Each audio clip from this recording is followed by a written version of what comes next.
হয়তো বা ভাবতে পারবো।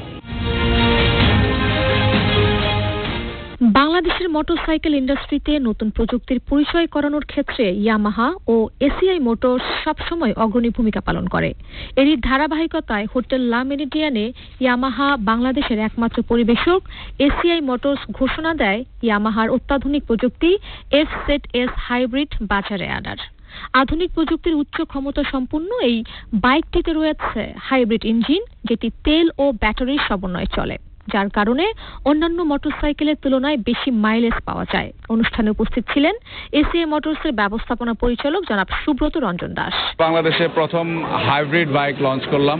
এই হাইব্রিড বাইক মানে হলো এটা ব্যাটারি থেকেও স্টার্টিং এর সময় পাওয়ার পাওয়া যায় এবং আপনি পিছনে যে ফিচারগুলি দেখতে পাচ্ছেন প্রায় 7টা নতুন ফিচার সহ বাইকটা এসেছে। এটা প্রথম কথা হলো যে এটা very much fuel efficient, around 15 to 20% লেভেলে ফুয়েল এফিশিয়েন্ট হবে।